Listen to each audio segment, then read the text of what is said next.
Bonjour tout le monde, ça fait un moment que je n'ai pas fait de vidéo parce que je tenais à pousser ma pensée à maturation et pas la partager comme on balance pétard mouillé. Et par rapport à ça, bah, j'ai décidé d'observer et d'être plus silencieux, donc d'être dans un état autistique. Et c'est un état dans lequel j'étais dans ma jeunesse.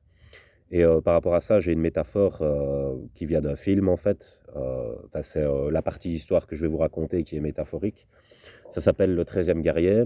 Alors pourquoi j'ai choisi ce film? Ce n'est pas un hasard, parce qu'actuellement, dans les médias, on voit bien qu'il y a, une diversion qui est de plus en plus amplifiée. C'est-à-dire qu'on crée de plus en plus de conflits idéologiques ou des polémiques stériles qui n'ont aucun sens, des bad buzz et cetera, pour faire diversion sur les vrais problèmes, c'est-à-dire, la mauvaise répartition des ressources, la crise écologique et puis, l'avancée technologique, qui se fait en sous-marin. Et donc, tout ça, bah, les gens, ne s'y intéressent pas, alors que ce sont les vrais problèmes fondamentaux des drames qui arrivent, dans le monde actuellement. Alors si vous allez sur un plateau télé et que vous allez débattre par rapport à l'argent, ils vont tout de suite botter en touche. Ils vont être très nerveux, donc on voit bien qu'on touche à un genre de point sensible et le moins de temps vous en parlez, le mieux c'est pour eux parce que, ça crée de la tension sur ce sujet qui est, justement le centre névralgique des problèmes, comme je le dis, mais comme eux en profitent, bah, ils veulent pas qu'on le voie. Donc c'est-à-dire les gens riches, ils essaient toujours de faire comme si c'était pas grave, comme si, on avait le droit d'avoir de l'argent, qu'on faisait ce qu'on voulait de son argent. Déjà, il faut voir si son argent, il est propre ou s'il est sale, de un, parce que l'argent sale, il est immoral, de un. Donc, ce n'est pas son argent, ça dé le «son» possessif, il est entre guillemets ici, et puis aussi le contribuable qui paye des impôts, dire que c'est son argent parce qu'on a tapé dans la caisse comme un voleur, en s'évadant fiscalement, on ne peut pas dire «mon argent» entre guillemets, c'est un argent de vol, donc c'est pas son argent. Donc voilà, tout ça, bah, on pourrait le dire sur des plateaux télé et leur, clapper le bec, mais voilà, ils ne veulent pas, ils bottent en touche et ils font comme si les vrais problèmes, bah, venaient des musulmans et donc c'est pour ça que je parle du film Le 13e guerrier parce que dans ce film-là, c'est Antonio Banderas qui joue le rôle principal et là, on représente, bah, les Arabes, en ayant des qualités. On ne bombarde pas notre inconscient d'images négatives parce que là, en l'occurrence, il est poète, il est bien vêtu, il est éloquent, il est élégant et à contrario, les Vikings sont plutôt rustres, bruts, vulgaires et cetera. Donc voilà, la représentation, va plus dans le sens, des Arabes dans ce film-là, que dans le sens des Occidentaux, puisque les Vikings, viennent du Nord et donc dans ce film-là, on va voir qu'il vient accompagner un ami, chez les Vikings et les Vikings, ils recherchent des guerriers pour, aller combattre les Néandertaliens parce qu'ils leur causent des problèmes et il y a une oracle qui va recruter les guerriers selon, des messages divins et cetera. Enfin voilà, donc les Vikings sont croyants par rapport à ça et donc elle dit: «Il faut 13 guerriers» et le 13e, bah, c'est lui en fait et lui, il n'était pas venu pour ça du tout. Donc il se retrouve embarqué dans une aventure malgré lui et le problème, bah, c'est qu'il ne connaît pas les mœurs des Vikings, il en a des différents et il parle pas la même langue et tout. Donc au départ, bah, il est rejeté, on se moque un peu de lui parce qu'il a un cheval différent aussi. On l'appelle le chien parce que justement il est bas, son cheval est plus petit et tous les soirs, ils font un feu de camp en fait, autour duquel ils se réunissent et ils parlent en fait et lui, il comprend rien, donc il est exclu. Mais ce qu'il fait, c'est qu'il se tait et il regarde et chaque soir, un nouveau feu de camp a lieu et il se tait et il regarde et les jours passent et cetera et à un moment donné, il y a un des Vikings qui insulte, sa mère, mais en langage viking, quoi et donc il est censé ne pas comprendre et il dit ça à un autre Viking et lui, il coupe, en fait, la conversation et il répond, dans le même langage et ils sont tous choqués comme ça et le gars, à qui il vient de répondre, il s'énerve forcément parce qu'il l'insulte aussi. Mais il y en a un qui est plus malin, en fait, il le retient et il dit: «Où as-tu appris notre langue?» Et puis là, Antonio Banderas, il se lève, il vient tout près, il le regarde et il fait: «J'ai écouté». Donc voilà, heu, le statut de maître, c'est le statut le plus envié parce que c'est celui qui gonfle le plus notre ego, mais le statut le plus utile, le plus intelligibles, je dirais, enfin intelligent, c'est le statut d'élève. Parce que l'humilité de l'élève permet d'absorber, en fait. Et donc, élève, ça on le sera toute sa vie. D'ailleurs, j'avais écrit une phrase, on commence à mourir lorsque l'on arrête d'apprendre. Donc voilà. Alors, ça, c'est pour la petite parenthèse, parce que, voilà, je trouve que il y a une histoire de degrés, je dirais pas, c'est comme avec les non-vaccinés. On ne peut pas comparer ça avec ce qui s'est passé pendant la Seconde Guerre mondiale, parce que au niveau de la violence, on n'en est pas au même degré. Mais bon, il y a toujours des prémices qui permettent de savoir où on va. Et c'est d'ailleurs à ça que ça sert la spéculation, et le cerveau sert à spéculer, à anticiper. On anticipe sur la route, on anticipe en sport, etc. Et donc, il y a une phrase qui dit, si on emprunte la route de plus tard, on finit sur la place de jamais. Donc on sait que si on est sur la route de plus tard et qu'on continue dessus, on finit sur la place de jamais. Donc on sait que si on est sur la route de la ségrégation, on va arriver sur la place du fascisme.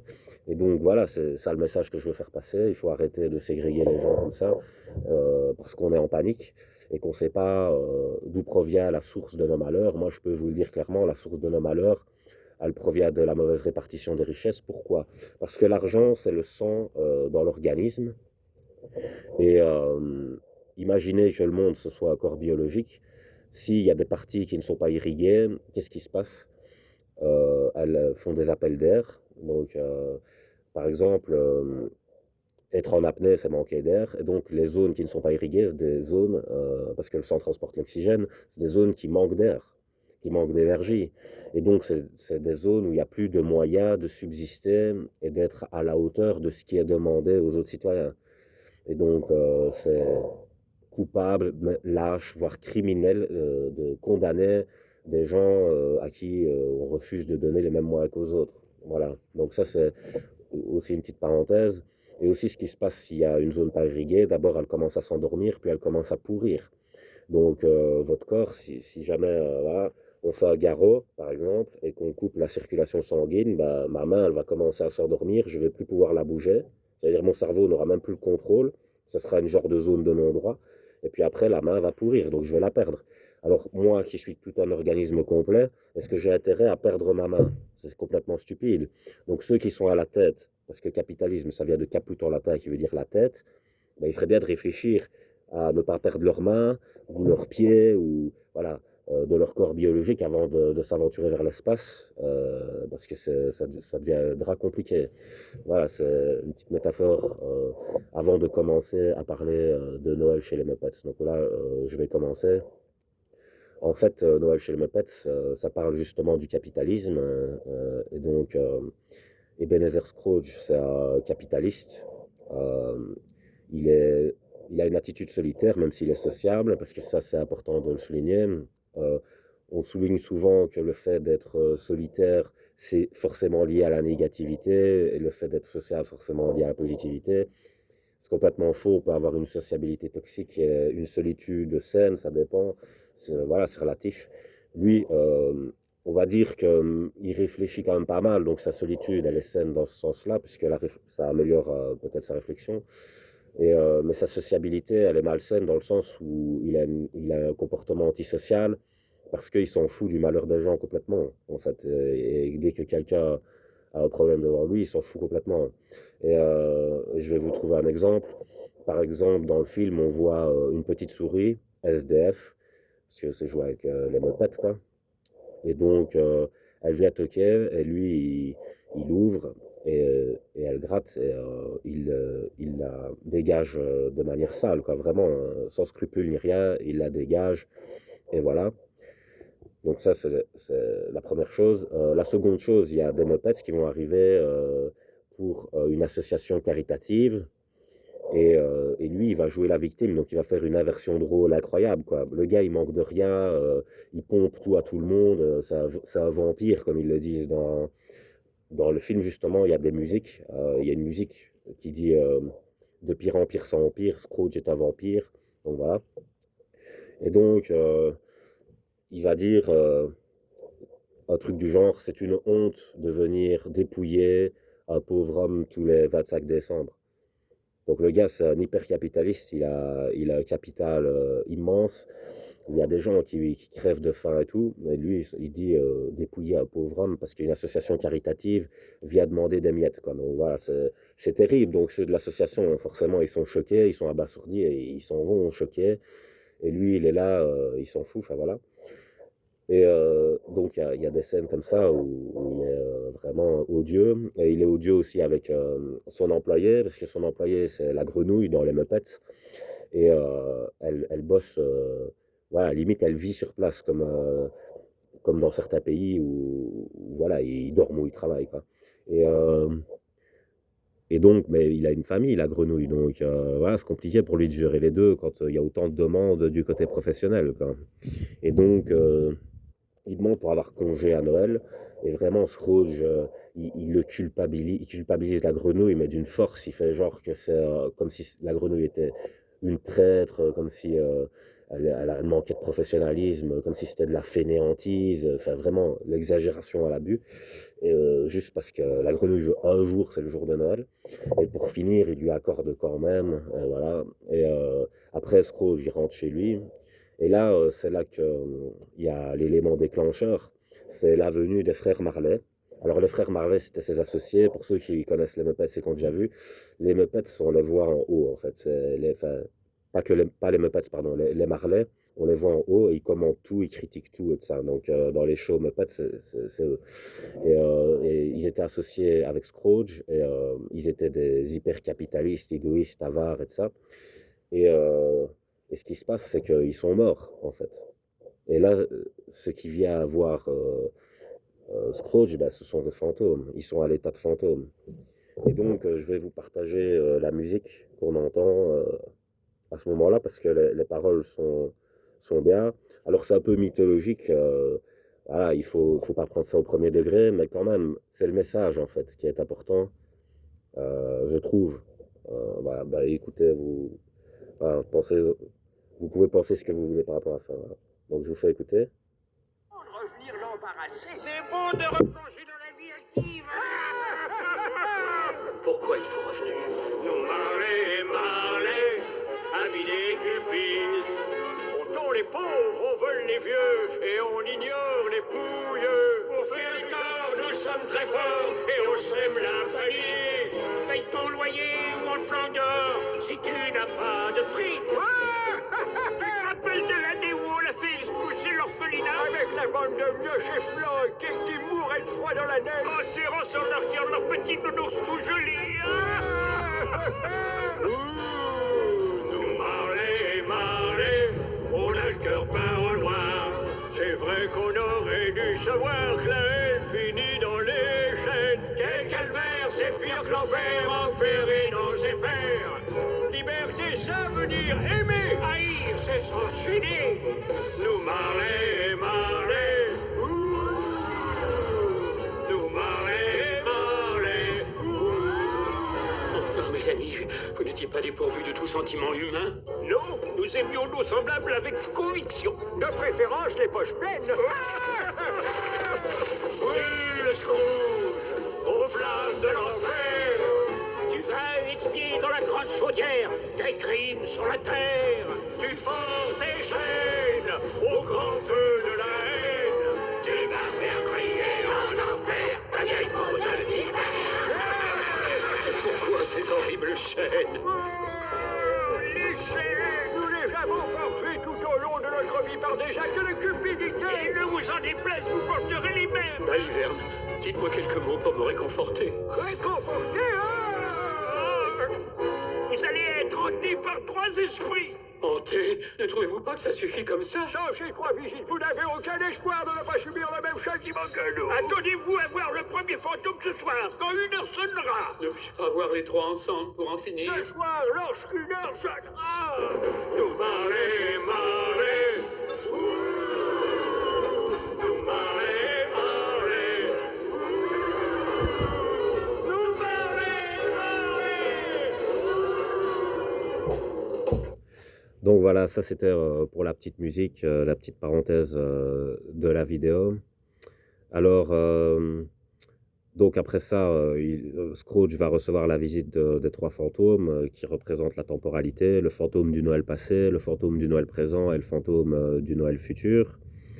Alors, ce qu'il y a de marquant avec, aussi ce passage des frères Marley, c'est que Scrooge, il est habitué à avoir tout ce qu'il veut, à dominer et surtout à jouer sur la corde sensible des gens avec qui il interagit et toujours il arrive à obtenir ce qu'il veut, en les faisant culpabiliser et cetera et là, pour le coup, bah, ce sont des fantômes, et ils n'ont pas de ressenti humain et tout. Ils viennent juste dire: «Voilà, si tu continues dans cette direction, il se passera ça, point barre» et là, on l'entend, Scrooge, il essaye de de tirer quelque chose d'eux pour ne pas avoir à affronter ça et ils disent: «Bah, il y a pas moyen, c'est tout», donc voilà, genre, ça dépend même pas de nous, en fait, à ce stade. Donc, ce qu'ils disent, en gros, enfin, le petit message qu'ils font passer, c'est, le seul moyen, la seule chance que tu as, pour pas finir comme nous, c'est de recevoir la visite des fantômes, de tirer les leçons de ce qu'ils vont t'apprendre. En gros, voilà, c'est ça. Alors, le fantôme du Noël passé est représenté par une jeune femme, heu, assez angélique parce qu'elle est toute en blanc et elle va le faire voler, un peu comme dans Peter Pan, puisque c'est le retour à l'enfance, donc c'est la métaphore, hein, elle représente un peu Peter Pan et donc il part en volant vers son passé et on le voit jeune premier, élégant, éloquent, voilà, parce qu'il vient quand même, d'une famille riche, Scrooge et hem et donc, bah, il est en classe, c'est un compétiteur, donc il veut être premier de classe, il veut réussir, quoi. Mais il est très froid, en fait. On voit bien que son intériorité est froide et qu'il est indifférent. Il est fort centré sur lui-même. Et en fait, il va fréquenter une autre jeune femme et ça va pas bien se passer à cause de ça, en fait. Donc ça va se terminer et elle essaye, en fait, de tirer des choses de lui et il est tellement fermé que, voilà et ça, bah, c'est dans tous les contes, on va toujours vers les sujets principaux des personnages, donc ce sont, les aventures, les amours, les amitiés, blablabla et donc voilà. Pour ça, le fantôme du Noël passé, lui fait voir, ce qui aurait pu être s'il avait choisi autre chose. Parce que c'est des questions que Scrooge ne se pose pas. Scrooge ne scrute pas le passé en se disant, «Peut-être que si j'avais fait ceci», il s'en fout Scrooge, il avance, il y a pas il est pas dans le passé comme personnage. Enfin, ça se voit en tout cas, si vous analysez bien avant que ça ne se passe. Et puis, il y aura le fantôme du Noël présent. Alors, moi, je le compare un peu à Carlos, le chanteur. C'est un bon vivant, on va dire. Et donc, il lui fait découvrir les fêtes de Noël. Mais comme c'est le présent, en fait, c'est juste la situation géographique qui va changer. Alors, pas trop, parce qu'on sait très bien que si on va trop loin, bah, voilà, l'espace-temps, comment dire, se dilate ou se contracte. Et donc, on n'est plus dans le même présent. Mais là, pour le coup, ben voilà, ils restent sur terre, entre guillemets, ils vont juste, ailleurs. Donc Scrooge est invisible et ils vont, dans sa famille, en fait, donc ses cousins, cousines et cetera et on va dire les membres de sa famille, ils sont hypocrites avec Scrooge. C'est-à-dire que, quand il est froid, ils font comme si, ils n'entendaient rien, ils ne voyaient rien et ils essayent de rester, courtois, mais de manière minimale, on va dire et le truc, c'est que là, Scrooge, bah, il assiste à ce qu'ils pensent de lui puisqu'il n'est pas là.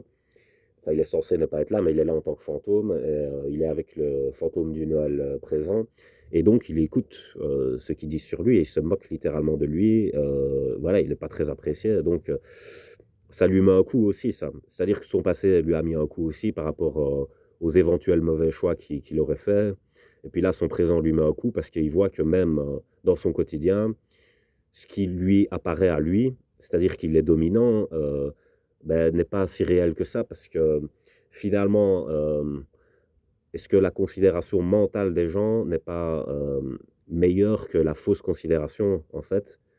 Moi, j'avais écrit ça aussi, c'est, «La peur est un respect de seconde main, voire même de troisième main, de quatrième main, si vous voulez, mais c'est un respect de basse qualité, en tout cas, la peur» et donc les gens, ils craignent Scrooge.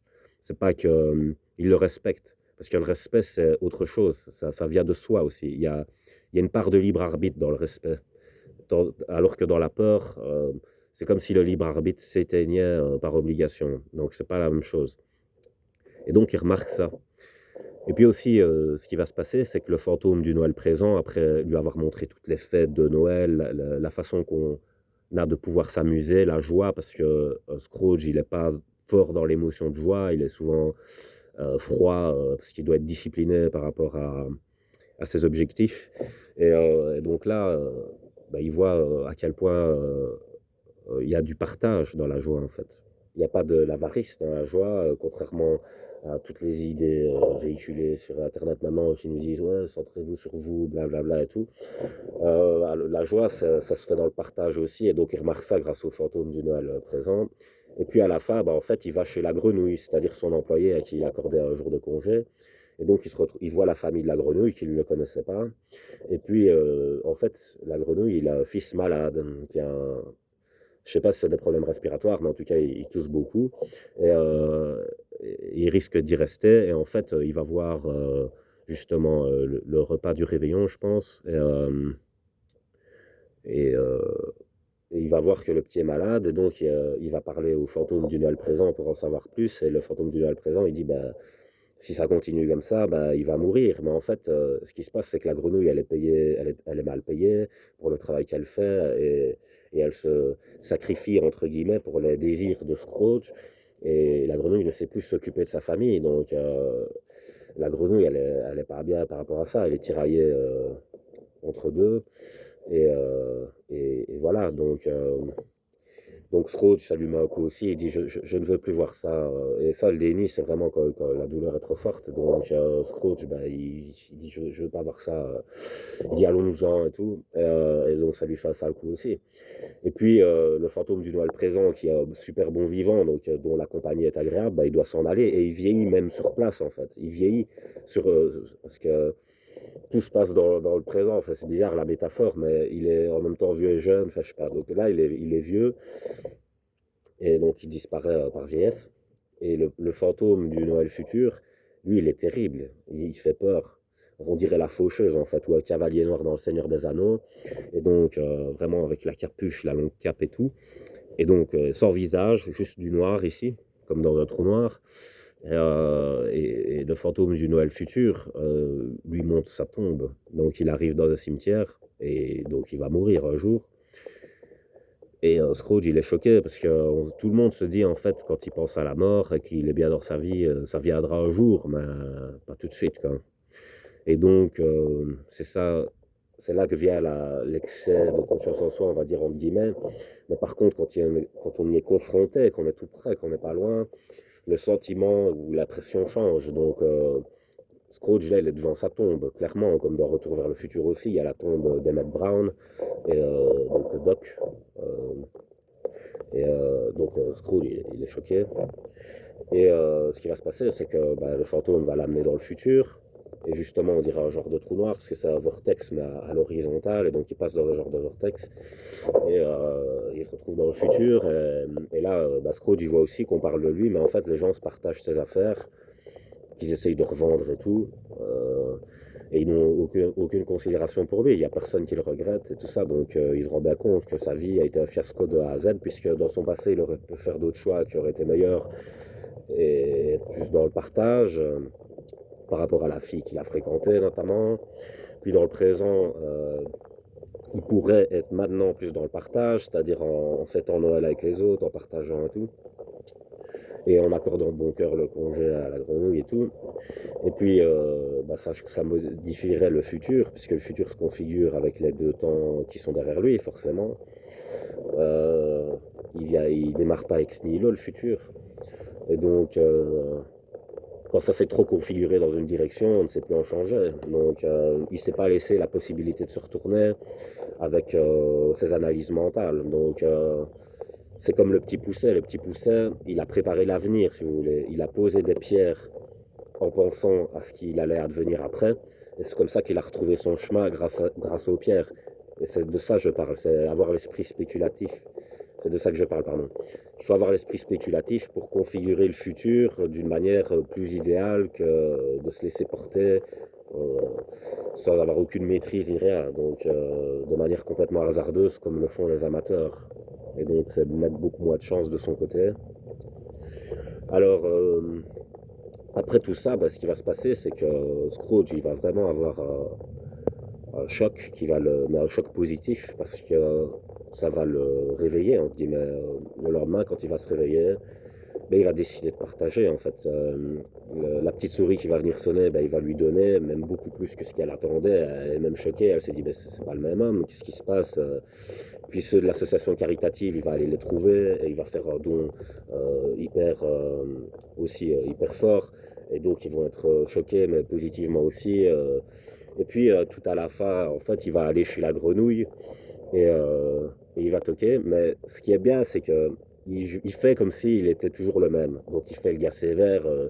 Il dit, vous ne vous êtes pas présenté au travail ce matin.